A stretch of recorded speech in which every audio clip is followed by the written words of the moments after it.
Hello students, I am Shivam Sahu. आज जो हम बात करने वाले हैं एक्सरसाइज 3.5 में क्वेश्चन नंबर थर्ड की बात करने वाले हैं। ध्यान से समझिएगा, क्वेश्चन नंबर थर्ड क्या लिखा हुआ है। Solve the following pair of linear equation by substitution method and cross multiplication method. यहाँ पर बोला गया है सॉल्व करना है पेयर ऑफ लीनियर इक्वेशन को बाय सब्स्टिट्यूशन मेथड और क्रॉस मल्टीप्लिकेशन मेथड। ओके, तो यहाँ पर मैं दोनों से बताऊंगा आपको। इस पेज पे सब्स्टिट्यूशन मेथड बताऊंगा और यहाँ पर क्रॉस मल्टीप्लिकेशन मेथड बताऊंगा।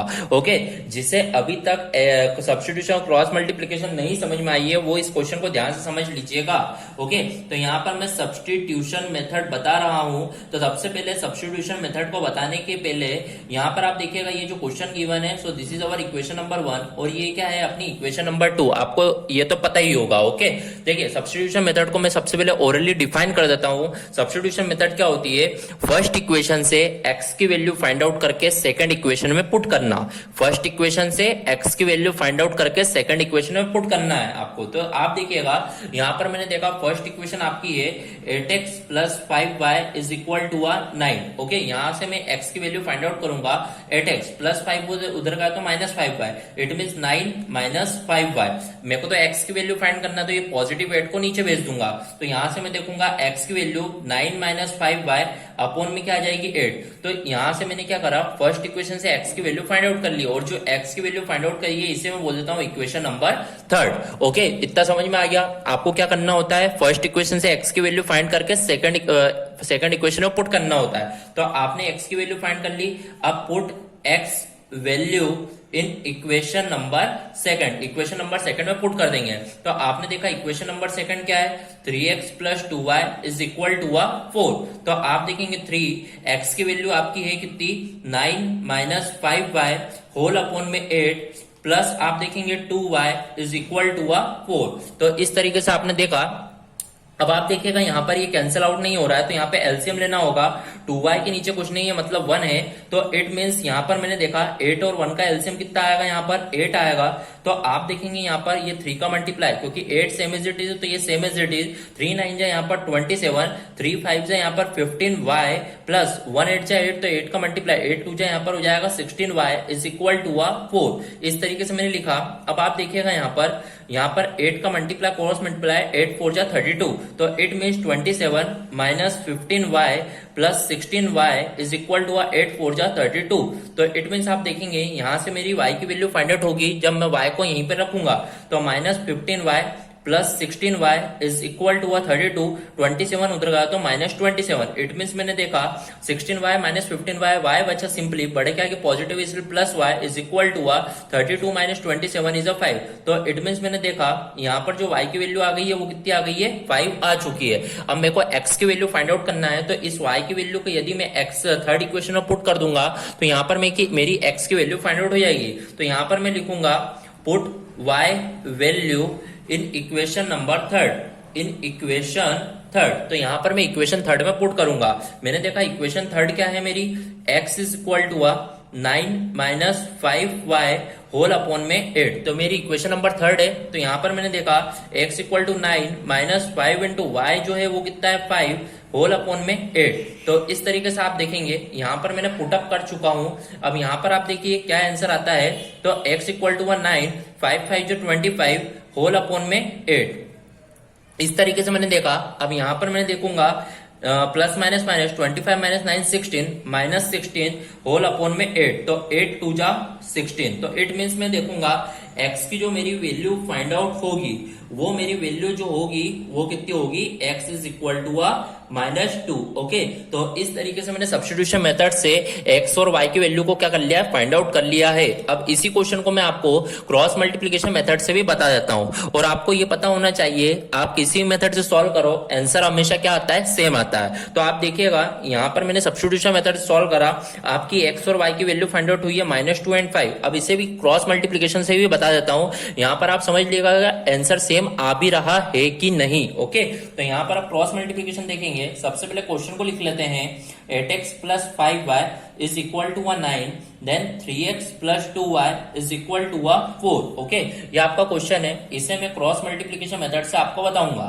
Cross multiplication method cross multiplication method से मैं आपको इसको सॉल्व करके बताऊंगा। ओके, अब देखिए क्रॉस मल्टीप्लीकेशन मेथड को सॉल्व करने के लिए आपको सबसे पहले सॉल्यूशन चेक करना होता है। ओके, सॉल्यूशन तीन टाइप के होते हैं, unique solution, no solution and many solution. यदि आंसर यूनिक सॉल्यूशन आता है तो ही अपन क्रॉस मल्टीप्लीकेशन अप्लाई करते हैं।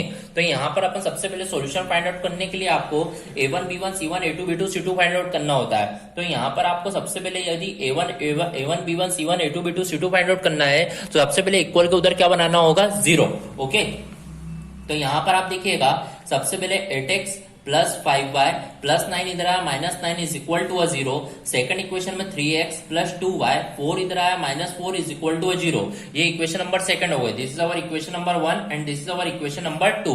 ओके, इस तरीके से मैंने देखा फर्स्ट इक्वेशन में a1 की जो वैल्यू है वो कितनी है 8, b1 की जो वैल्यू है वो कितनी है 5, c1 की जो वैल्यू है वो कितनी है माइनस 9। ओके, सेकंड इक्वेशन में a2 की वैल्यू 3 है, b2 की भी जो वैल्यू है वो कितनी है 2 है, c2 की जो वैल्यू है वो कितनी है माइनस 4। इट मींस मैंने a1 b1 c1 a2 b2 c2 यहाँ पे क्या कर लिया, फाइंड आउट कर लिया है। अब यहाँ पर मैं देखूंगा a1 अपॉन a2 की जो वैल्यू आई है वो कितनी आई है 8/3। तो इसको बॉक्स में लिख देते हैं, a1 upon a2 is equal to 8/3। b1 upon b2 जो मेरा फाइंड आउट हुआ है वो हुआ है 5/2। कितना फाइंड आउट हुआ है 5/2। देन मैंने देखा c1 अपॉन c2 जो फाइंड आउट हुआ है -9/-4। तो इट मींस मैंने देखा c1 अपॉन c2 जो मेरा आया है फाइंड आउट हुआ है वो कितना फाइंड आउट हो गया है 9/4। तो इस तरीके से मैंने a1 upon a2 b1 upon b2 c1 upon c2 क्या कर लिया, फाइंड आउट कर लिया है। यहाँ पर मैं देखूंगा a1 अपॉन a2 जो मेरा आया है वो नॉट इक्वल आया है b1 अपॉन b2 के।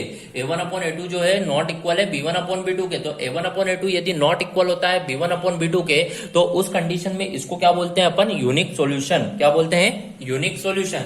तो इसका मतलब यहाँ पर जो आंसर आएगा, सॉल्यूशन आएगा वो क्या आएगा, यूनिक सॉल्यूशन। अब मेरे को पता है जब भी यूनिक सॉल्यूशन आता है तो यहाँ पर क्रॉस मल्टीप्लिकेशन करना होता है। अब देखिए ये क्रॉस मल्टीप्लिकेशन कर किस लिए रहे हैं, x और y की वैल्यू फाइंड आउट करने के लिए। तो यहाँ पर x का फॉर्मूला होता है और y का फॉर्मूला होता है। तो x का फॉर्मूला मैं यहाँ लिखूंगा, y का फॉर्मूला मैं यहाँ पर लिखूंगा। ओके, तो यहाँ पर x और y का फॉर्मूला किस तरीके से बनाते हैं एक और बार मैं समझा देता हूँ। देखिएगा सबसे पहले a मान लीजिए आता है, a के बाद b आता है, b के बाद c आता है, ये आप सभी को पता है। पर यहाँ पर फॉर्मूला बनाने के लिए आपको सबसे पहले b से c जाना होता है, b से c मतलब bc। तो मतलब ये bc मतलब bc माइनस bc लिख दीजिए और नीचे याद कर लीजिए आप ab माइनस ab, याद कर लीजिए ab माइनस ab। इसे बोलेंगे आप 12 21, इसे बोलेंगे 12 21। तो इस तरीके से आपने x की फॉर्मूला यहाँ पर लिख दिया है और आपको y का फॉर्मूला भी इसी तरीके से इजीली याद करना होगा। जैसे b से c हो गया, अब b से c मतलब अब आपको जाना होगा c से a, c से a मतलब ca। तो इसीलिए आपको ये लिखना होगा ca माइनस ca और नीचे याद कर लीजिए आप ab माइनस ab। दोनों फॉर्मूले में नीचे जो डिनोमिनेटर वाली चीज है वो दोनों क्या है, सेम है। ओके, फिर इसे लिख दीजिए 12 21, यहाँ पर 12 21 आपने यहाँ पर पुटअप कर दिया। ओके, अब यहाँ पर आपको वैल्यू पुट करके यहाँ पर x और y की वैल्यू को फाइंड आउट करना होगा। देखिए किस तरीके से करेंगे। सबसे पहले b1 कितना है आपका यहाँ पर 5, फिर आप देखिए यहाँ पे c2 कितना है यहाँ पर -4। देन फिर माइनस पुट करेंगे, इस माइनस को फॉर्मूले वाले माइनस को पुट करने के बाद आप ब्रैकेट लगा दीजिए। b2 यहाँ पर देखा है आप कितना है 2 इंटू c1 आपका देखेंगे कितना है -9 होल अपॉन में आप देखेंगे यहाँ पर a1 कितना है 8 है। देन b2 यहाँ पर कितना है 2 है। फिर देखिए माइनस पुट करेंगे, माइनस के बाद फॉर्मूला a2 यहाँ पर आप देखेंगे 3 है। 3 के बाद b1 आपका यहाँ पर कितना है 5। तो इस तरीके से आपने सारी वैल्यू को यहाँ पर पुटअप कर दिया है। तो यहाँ पर आप देखेंगे x इक्वल टू 5 4 जा 20 -20 माइनस 2 9 जा 18 माइनस माइनस यहाँ पर हो जाएगा पॉजिटिव 18 हो जाएगा। होल अपॉन में आप देखेंगे 8 2 जा 16 माइनस 5 3 जा 15। तो इस तरीके से आप देखें x की वैल्यू जो आएगी माइनस प्लस माइनस 20 में से 18 का 2 बढ़ गया आगे माइनस, तो -2 अपॉन 1। तो इस तरीके से आप देखें x की वैल्यू जो फाइंड आउट होगी वो कितनी फाइंड आउट होगी -2। ओके, तो इस तरीके से x की वैल्यू फाइंड आउट कर ली है। अब y की वैल्यू फाइंड आउट करना होगी y की। तो y इज इक्वल टू सबसे पहले c1 इज -9 तो -9 पुट करा। देन a2 जो है वो कितना है आपका 3, फिर माइनस फॉर्मूला का पुटअप करा। देन ब्रैकेट c2 यहाँ पर आप देखेंगे -4 इंटू a1 जो है वो कितना है आपका यहाँ पर 8। तो इस तरीके से मैंने पुटअप कर दिया है।